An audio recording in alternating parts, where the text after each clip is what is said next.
सबै गोटागोटी चिने, तर म पनि बोलेन, उनीहरू पनि बोलेन त्यहाँनिर। त भनेदेखि स्पष्ट भयो त्यहाँनिर, सबैले चिने, उनीहरूले पनि मलाई हेऱ्यो, तर बोलाबोल भएन। अनि म हेरेर बिमिएँ। त भने मैले त्यो ठाउँमा गएर फेरि केही पनि भन्न सक्दिनँ, के गर्नु। अब जो भने एउटा 17 घन्टाको बाटो टाढा गाडीमा न खबर छोड्दै उनीहरूलाई मान्छ। पहिला पनि मैले नाम फेर्न भन्दाखेरि मलाई झन्डै ठोकेको आमा लिटरले, त्यो पनि प्रिन्सिपलले पो त। आमा अगुवाको चाहिँ प्रिन्सिपल बनाएको नाम, उसको संसारी ईश्वरको नाम थियो। मैले त्यो नाम चाहिँ फेर्नुहोस् न, हो अर्को नाम राख्नुहोस् न, आइडीमा भएको नाम आइडीमा राख्नु दिनुहोस्, अर्को पनि नाम राख्नुहोस् न भनेर भन्दाखेरि मलाई झन्डै ठोक्यो मलाई। मरङ्गे हो मरङ्गे, भुटान नेपालतिर मरङ्गे झार हुन्छ नि, त्यसले छुँदाखेरि हप्ता दिन होइन 15-20 दिनसम्म त्यसले चिलिरहन्छ। यस्तो हातमा छुयो भने पोलिने रहन्छ। बिच्छीले पोल्दा कस्तो हुन्छ, त्यो बिच्छीभन्दा साह्रो त्यो चाहिँ। र पनि बिच्छी जस्तै तपाईँको हृदय छ भने तपाईँले कहिले जीवनमा तपाईँको अनन्त जीवनको आशा तपाईँमा देख्न पाउनुहुनेछ। नभएदेखि तपाईँले आफ्नै जीवनमा देख्नुहुनेछ तपाईँको शरीरबाट पानीको मूलहरू फुटिरहेको, पानीको धारा चुहिरहेको देखाउँछ।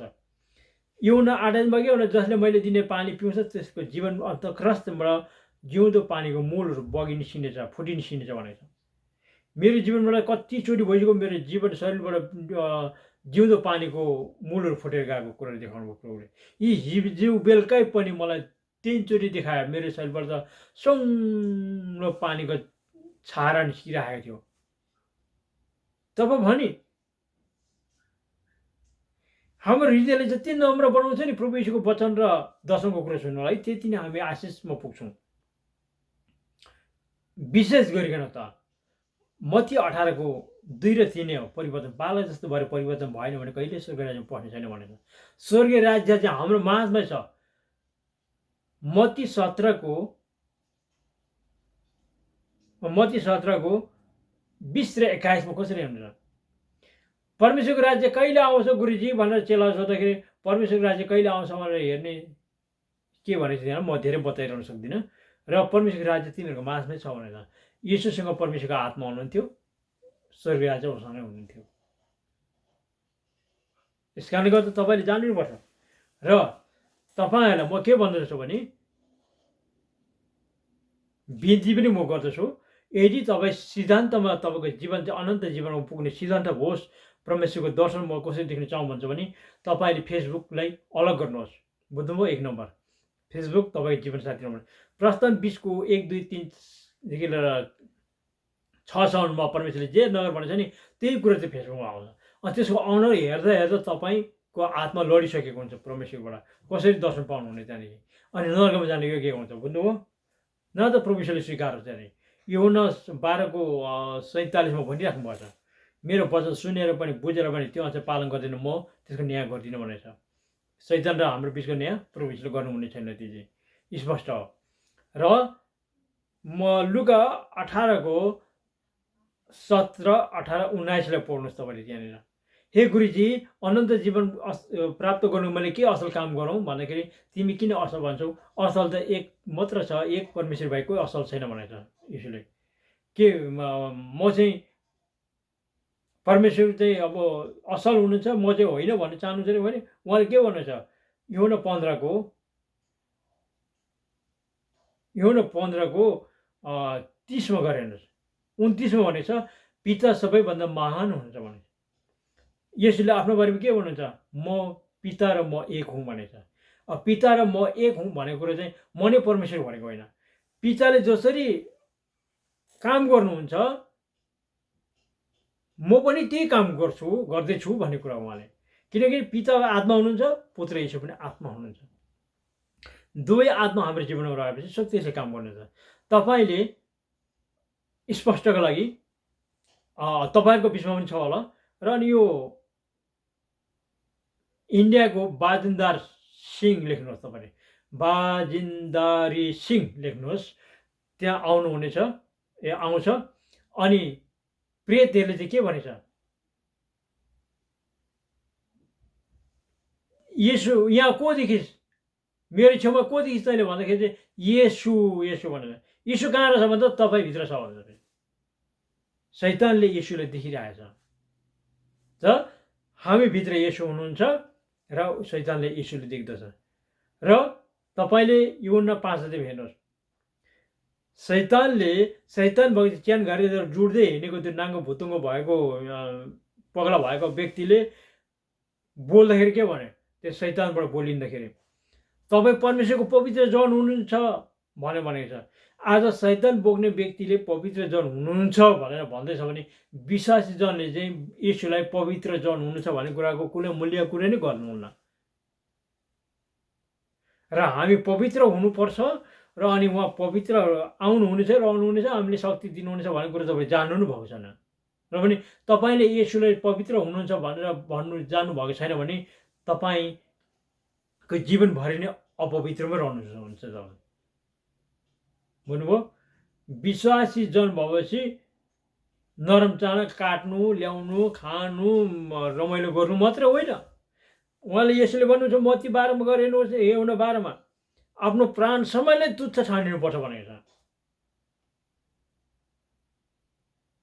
हाम्रो प्राणलाई तुच्छ ठानेर चाहिँ जेसुकै खानु मन लाग्दो तुच्छ ठानेर चाहिँ जानुपर्ने कुराहरू छ। अनि परमेश्वरको महिमामा हामी पुग्न सक्छौँ। अब हामी पवित्र हुनु सक्छौँ। त पवित्र कुरा सिक्नुहोस् तपाईँहरूले। अनि त्यो विवाह बेटुलो हुँदो रहेछ कि नहुँदो रहेछ तपाईँले थाहा हुनेछ त्यहाँदेखि। यस कारणले गर्दाखेरि मैले भनिसकेको छु, तपाईँको पवित्र विवाह गरिँदा तपाईँले त्यो मेकअप नगरिदिनु होला। यदि टेर्नुहोस् नटेर्नुहोस् मेरो भन्ने काम हो, पत्याउनुहोस् नपत्याउनुहोस्। मेरो निम्ति मैले सिद्ध गरेको छु, तपाईँको निम्ति सिद्ध गर्नु चाहनुहुन्छ हुन्न, तपाईँको खुसी हो त्यो। र अब पृथ्वीबाट एकजना व्यक्ति उठाउनुको लागि मात्रै बाँकी रहेको छ यो संसारमा। अब यो नयाँ करारको समयमा, प्रभु यीशुको समयदेखि यता एकजना पनि जीवितै स्वर्ग उठाइलगेको छैन। खबरमा पनि सुनिएको छैन र बाइबलमा पनि छैन। बाइबलमा कसले थप्न सक्छ र? त भने अब चाहिँ एकजना व्यक्ति जीवितै उठाइ लैजानु सक्यो भनेदेखि चाहिँ परमेश्वरले संसारलाई अन्त्य गर्दछ। कारण किन? पवित्र विवाह बिटुलो भएको छ। सबै देखिसक्नु भएको छ। उहाँले भन्नुभएको छ संसारभरिकै विश्वासीहरूको सेवकै मैले देखिसकेको छु, अब म संसारलाई अन्त्य गर्नेछु भनेको छ। र अन्त्य गर्नेछु भन्ने कुरा चाहिँ के हो भने संसारको अन्त्य गर्दाखेरि चाहिँ त्यही हो। तपाईँले यूहन्ना 2-3 अध्यायमा कसरी पढ्नु हुँदैछ, त्यो निनवे सहरलाई म नाश गर्दैछु र गएर भन फर्किनु भनेर भनेको छ। फर्किनु पर्ने कुरा थियो तिनीहरू। तर तपाईँहरू त फर्केर पनि विश्वास गरेर बत्तिस्म गरेर पनि पवित्र विवाहलाई बिटुलो पार्नुहुन्छ। तपाईँ आमा अगुवाहरू चाहिँ त्यस्तो भएर हिँड्छ भने त्यो मेरो निम्ति होइन, तपाईँको आत्माको निम्ति हो। तपाईँको आत्मा चाहिँ अनन्त जीवनमा प्रवेश गर्नु पाउने छैन र मृत्युको दिनमा नरकको दूतले लिन आइपुग्छ। त्यो यो त 72 वर्ष पुगेको आमा मृत्यु हुँदाखेरि चाहिँ एउटा संसारको भिडियो मात्रै हेर्दै गरेको मैले देखेको थिएँ। र उहाँको मृत्यु भन्दाखेरि एकदमै राम्रो भएको थियो। बेलुका टाउको दुख्यो भनेर सुतेको मान्छे राति नै उहाँ प्रभुले उठाइहाल्नु भएको छ। अनि त्यतिखेर चाहिँ त्यसको भोलिपल्ट सन्तानले सेवा गर्दै गर्दाखेरि चाहिँ मेरो बेलुका प्रार्थनामा देखाउनु भयो नरकको दूत लिन आउँदै थियो। र नरकको दूत लिन आउँदै थियो, मलाई त्यो घरमा जाने मेरो घर जाने बाटोमा पुर्याएर चाहिँ मलाई उभ्यायो। त्यो नरकको दूत चाहिँ एकदम शरीरभरि आगो झिल्कै बोकेको थियो। शरीरमा दारा पनि थियो र केस लामो झ्याम्लाङ्गै थियो, डरलाग्दो थियो, अग्लो थियो। उद्योग फर्केर भाग्यो। दोस्रोपट्टि म फेरि यसको दर्शनको प्रार्थना गर्दै जाँदाखेरि चाहिँ उसको घरमा पुर्याएर फेरि त्यो आमा चाहिँ फुत्ता निस्केर आयो। अनि दाहिनेपट्टि गयो, मेरो दाहिनेपट्टि गयो। अनि मेरो दाहिनेपट्टि जाँदाखेरि चाहिँ मैले के भने पवित्र आत्मा मसँग हुनुहुन्छ र ममा रहनुभएको छ र ऊ दाहिनेपट्टि गएर चाहिँ मेरो परमेश्वरको दाहिनेपट्टि जानुभएको। म त परमेश्वरको जन मात्र हो, परमेश्वर पिता, म तपाईँको छोरा जन मात्र हो, म जन। र तपाईँको दाहिनेपट्टि गएको भनेर मैले धन्यवाद दिएँ। र अनि मैले यूहन्ना मत्ती 20 अध्यायमा हेरेँ। मैले 20 अध्यायको पद कतिमा चाहिँ तपाईँले पाउनुहुनेछ। त्यहाँ भनेको छ दाहिने र देब्रेपट्टि बस्न दिने स्थान मेरो होइन, तिमीहरू निम्ति स्वर्गमा हुने पिताले तय गरिसक्नु भएको छ भनेर परमेश्वर बोल्नुभएको छ। यसले गर्दा पिताको दाहिनेपट्टि गएको देखेँ। तर संसारको पिक्चर मात्रै हेरेको कारणले गर्दा नरकको दूत लिन आउँदै गरेको तपाईँले मेकअपै गरेको कुराले गर्दाखेरि त तपाईँको मृत्युको दिन दूतले लिन लैजानै छ। तपाईँले अहिले नै सिकिराख्नुहोस् बरु कसरी आगो ताप्नु पर्नेछ, कसरी पोलिनु पर्नेछ, कसरी आयाथ भन्नुपर्नेछ। तपाईँले नेपाली क्रिस्चियन टेस्टमनी हेभेन भी लेख्नुहोस् है, हेबाट चाहिँ भिल लेख्नुहोस् है, हेभिन हिल लेख्नुहोस्, स्पष्ट आउँछ, संसारभरिको भाषाबाट आउँछ। हेर्नुहोस् स्वर्ग नर्कको दर्शन देख्नेले कसरी देखाएका त्यहाँ स्पष्टै छ। मैले पनि देखेको छु र म त्यो कुरालाई व्याख्या गर्छु म तपाईँलाई। र तपाईँको जीवन चाहिँ कसरी शीर्ष पुर्याउनुहुन्छ, पवित्र विवाहलाई बिटोर नपर्नुहोस्। र यो यदि तपाईँले बुझ्न चाहनुहुन्छ भने एल्सेदाई, बेप्टिस्ट, पेन्टिकोस्टल, मर्मेन, प्रभु यीशुको पेला पिउने जति सबैको लागि हो। यदि होइन तपाईँ क्रोधित हुनुभयो भने पेन्टिकोस्टलको लागि मात्र हो। पिता पुत्र आत्मा मान्ने, पवित्र आत्माको पालना, अन्य भाषाको पालना गरिने, यति गर्ने मण्डली बेप्टिस्ट पेन्टिकोस्टल मण्डलीको लागि मात्र हो। तपाईँ रिसाउनु भयो भने चाहिँ। र यी कुराको लागि म तपाईँसँग व्याख्या गरिसकेको छु। जति पनि भागहरू जति हुन्छ यसमा भाग 3, 4, 5 कति हुन्छ यसमा म भाग गरेर लगाउने छु एउटै नामबाट। र तपाईँले सबै बुझ्नु पाउनुहुनेछ। तपाईँको सिद्धान्त, बाइबली सिद्धान्त, प्रभु यीशुको सिद्धान्तमा जान सकियोस्। सधैँभरि तपाईँ मसँग व्यवस्थामा लागि नपर्नुहोस्। तपाईँको शरीरलाई अन्धकारले ढाक्छ। फेरि तपाईँ दर्शन देख्नुको लागि बेलुका 3 बजी 4 बजीबाट उता चाहिँ तपाईँ भोजन नखाइकन, पानी सबै नपिकन, अथवा 4 बजीबाट भनौँ, त्यहाँदेखि उता पानी समेत पनि त्यहाँसम्म चाहिँ तपाईँले भात सात खाइवरी मजाले टन्नाउनुहोस्। अनि त्यहाँदेखि उता पानी समेत पनि नखाइकन बेलुका उपवासको प्रार्थना गर्नुहोस्। तपाईँ बेलुका सक्यो भने आराधना गर्नुहोस्। प्रभु यीशुको वचन मात्र पढ्नुहोस्। तपाईँले अरू वचन नसुन्नुहोस्। मत्ती, मर्को, लुका, यूहन्ना यो 4वटा पुस्तक मात्रै पढ्नुहोस्। पुरै सकिनु पर्दैन। तपाईँले आधी घन्टा चाहिँ ध्यान लगाएर पढ्यो भने काफी हुन्छ। विशेष गरेर यूहन्ना 14 को पुरा भाग र 15 को 1बाट लिएर 20 सम्म पढ्नुहोस्। तपाईँले जसरी पिताबाट मैले पिताको आज्ञा पालन गरेछ र उहाँको प्रेममा रहन्छु म, 9 र 10 मा भनेछ 15 को। र तिमीहरू पनि मेरो प्रेममा रह भनेछ र मेरो आज्ञाहरू पालन गर भनेछ। मैले यही वचनको आज्ञा पालनमा रहेर म परमेश्वरको कृपा र अनुग्रहको कुरा म देख्दैछु। र भने तपाईँको जीवन चाहिँ आशिषमयमा हुन सकियोस्, अनन्त जीवनलाई चाहिँ नबिटुल्न सकिएको होस्। र हामीले प्रभु यीशुको शरीरको सम्झना रोटी खाँदैमा, रगत पिउँदैमा, ग्रहण गरेमा, व्यक्तित्वमा गर्दैमा हामी अनन्त जीवन पुग्ने छौँ भन्ने कुरा तपाईँको साथमा विश्वास छ। यो विश्वास पक्का हो, म त्यही भन्दछु। तर विशेष गरिकन 2 कोरिन्थी 6 को 14-15 पढ्नुहोस् अनि लुका 9 को 42 पढ्नुहोस्। आफ्नो हात हलो बोलाएर पछाडितिर फर्किने व्यक्ति मेरो योग्यको हुँदैन भनेको छ। यो कि स्वर्गीय राज्यको योग्यको कसो हुँदैन भन्छ। सरी, तपाईँले राम्रोसँग पढ्नुहोस्, मलाई क्षमा दिनुहुन्छ प्रभुले, किनकि बाइबल पढेर मलाई ढिलो हुन्छ, अटाउनुपर्छ। यसले गर्दा मैले सुरु गर्नुपर्छ। र त्यहाँ भनेछ कोरिन्थी 6 को 2 कोरिन्थी 6 को 14-15 मा चाहिँ के भनेछ भने संसारसँग एउटै जुवामा ननारियो भनेर भनेको छ पावलले। यस कारणले गर्दाखेरि तपाईँले फेसबुक चलाउँदैछ, एउटै जुवामा नारियो। तपाईँ आमा अगुवा लिडरहरूले मेकअप गरेको छ, गाजल लिपस्टिक मेकअप गरेको छ, एउटै जुवामा नारिन गयो। त्यस कारण अन्धकारले तपाईँले ढाकिसकेको छ। मलाई यतिसम्म देखाउनु भयो परमेश्वरले। प्रभुको सेवा चाहिँ राम्रोसँग गरिरहने एउटा प्रभुमा विश्वास गरेको अब थियो बहिनी, मेरो बहिनी नै पर्थ्यो। म बेलुका प्रार्थना गरिरहँदा मेरो आत्मालाई लगेर देखायो। उसको अनुहार चाहिँ उज्यालोमा देखियो। उज्यालोमा देखिन चाहन्छ है परमेश्वरले चाहिँ, विश्वासीहरू चाहिँ उज्यालोमा देख्न चाहन्छ, अन्धकारमा होइन। अन्धकारबाट चाहिँ खाली होस् भन्छ। यसको वचन त्यही छ होइन त। यूहन्ना 12 को 35, 36, 46, 45, 46 गएर हेर्नुहोस् त। म संसारमा ज्योति भएर आएको छु र ज्योतिमा विश्वास गर भनेको छ। यसो ज्योति हुनुहुन्छ। यस कारणले उज्यालोमा देख्नु, उज्यालो ज्योति चाहिँ उज्यालो हुनुहुन्छ। फेरि यस कारणले गर्दा विश्वासीहरू जति बाबुहरू चाहिँ उज्यालोमा भएको देखिन्छ। आमाहरू पनि र सिधा आमाहरू मात्रै, त्यो मेकअप गर्ने आमाहरू त अन्धकारमा राखेको देखाउँछ फेरि। र भने त्यो मेकअप धेरै मेकअप गरेर हिँड्ने त्यो गाजल लिपस्टिक लगाउने त्यो बहिनी चाहिँ के भयो भने म उसको छेउमा पुग्दाखेरि प्रार्थना गरिरहँदा मेरो आत्मा लगेर उसको अगाडि उभ्यायो। अनि उभ्याएर मैले देखेँ, म चाहिँ चिनेँ। तर उसको यो अनुहार चाहिँ नि, यो मुखदेखि लिएर तीमध्ये चाहिँ कालो मुसले ट्याक्कै छोपेको भित्र कोठाबाट निस्केर आएर चाहिँ कालोले छोपेको थियो। कालोले ढ्याप्प अनुहार मात्रै छोपेको थियो।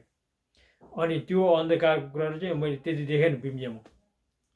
बिम्जिँदाखेरि के मेकअप त त्यस्तै छ अनि भने तपाईँको त्यो कालो चाहिँ मेकअप गर्नु भनेको चाहिँ अन्धकारले छोपिनु हो त्यो चाहिँ।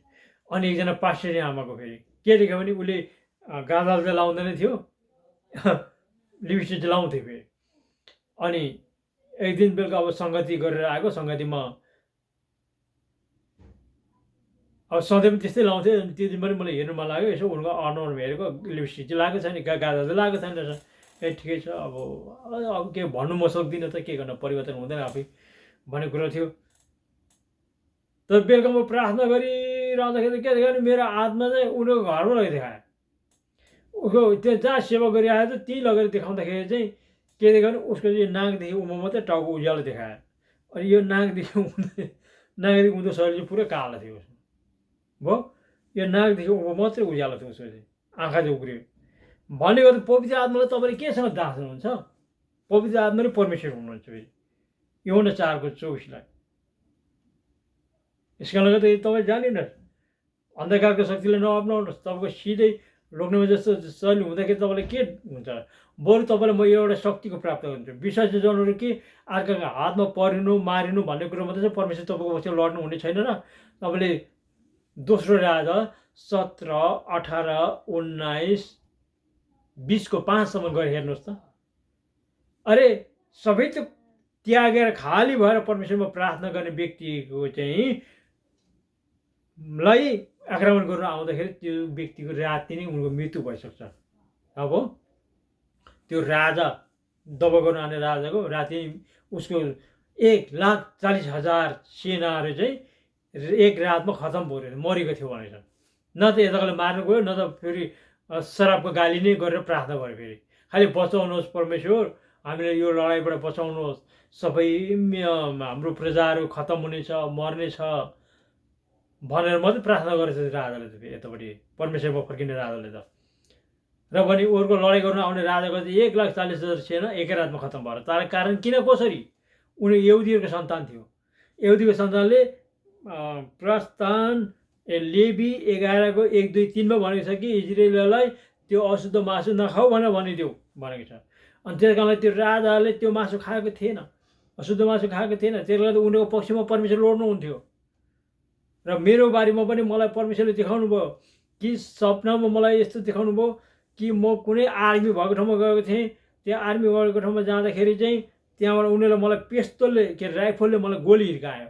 अनि गोली हिर्काउँदा त्यो गोली आएर मलाई लागेन, उनीको राइफल 2 टुक्रा भएर भाँचिएर झऱ्यो। अनि उनको हात पनि भाँचिएर झरेन, तर हातै लथारिएर लुरुक्कै भइगयो। अब त्यो चाहिँ विपनमा प्रकट हुन्छ। फेरि विपनमा उनीहरूले मलाई आर्मीले हिर्काउनु खोजे राइफलले पनि मलाई केही पनि हुने छैन, म थापिदिन्छु सिधै छाती। बुझ्नुभयो? त्यस कारण परमेश्वरले यसरी हाम्रो पक्षमा लड्नु हुनेछ। तर एउटा नरम चाना खाइनु हुँदैन। हामीले सक्यो भने भैँसी मासु पनि खानु हुँदैन। र कुखुरा र खसी माछामा त बाधा छैन खानुको लागि। र भने तपाईँ आफ्नो निम्ति तपाईँ होसियार हुनु चाहन्छ भने त्यो काम गर न तपाईँले।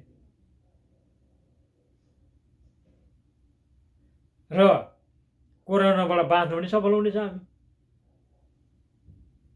र भनेदेखि अब हेर्नुहोस्, तपाईँले टेर्नुहोस् नटेर्नुहोस् तपाईँको जगतमा, तर अब एकजना व्यक्ति पृथ्वीबाट जीवितै उठाउन सक्नुभयो परमेश्वरले भनेदेखि त्यो व्यक्तिलाई अहिले बहुतै कठोर परिरहेको छ।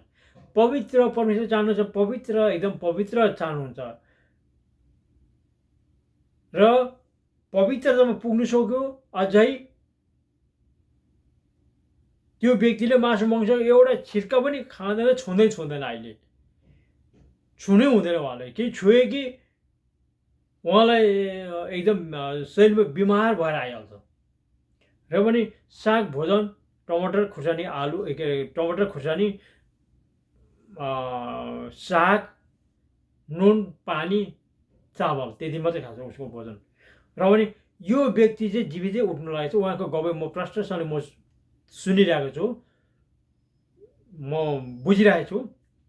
र त्यो व्यक्तिलाई जीवितै उठाइ लैजान सक्यो परमेश्वरले भने चाहिँ परमेश्वरले संसारलाई अन्त्य गर्दै हुनुहुन्छ। अब यो पवित्र विवाह त बेटुलो पारिसक्यो भने विश्वासी क्रिस्चियनहरूले भनेदेखि अब गर्नुपर्ने उत्तम कुरा के छ होला र?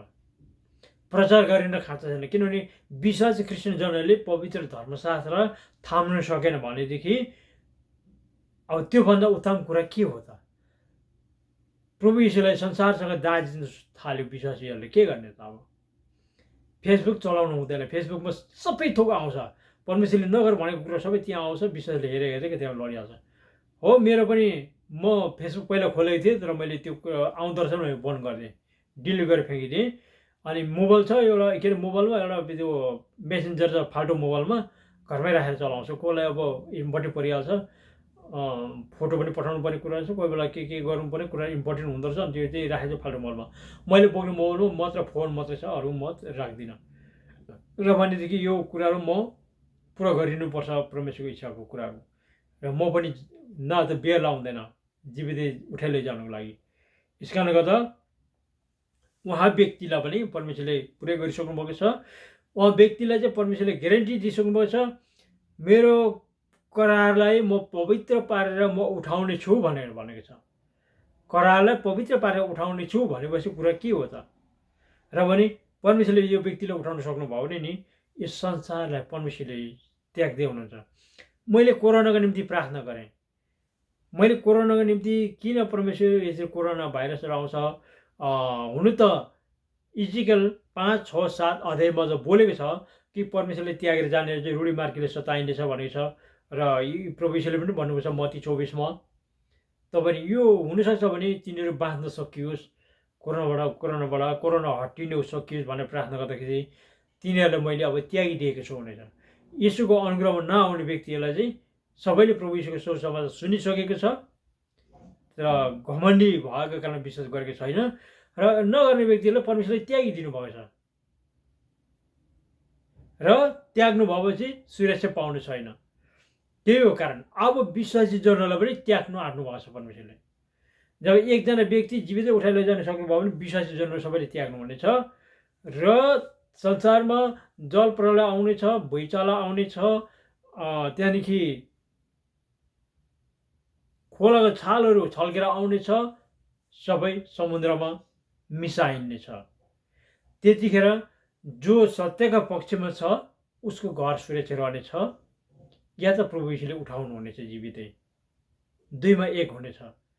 र बाँकी यस्तै एउटै जुवामा नारिन जाने जति चाहिँ कोही रहने छैन संसारमा। र परमेश्वरले मलाई के देखाउनु भयो भने 2017 नोहका समयमा एउटा घरमा चाहिँ बाँचेको थियो। त्यतिखेर त्यो परमेश्वर बादलको खम्बा भएर रहनु भएको रहेछ पृथ्वीमै, बादलको खम्बा देखाउनु भयो। र अब्राहमको समयमा 2टा घर बाँचेको छ, उहाँको भानिज र अब्राहमको।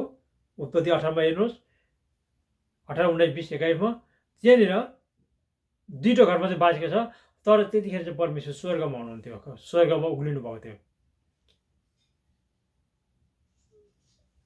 त्यही अनुसारको इशारा चाहिँ मलाई यसरी देखाउनु भयो कि चाहिँ म त्यतिखेर चाहिँ स्वर्गमा पुगेर चाहिँ तल पृथ्वीमा हेर्दाखेरि चाहिँ 2टा घर मात्रै बाँचेको थियो। त्यतिखेर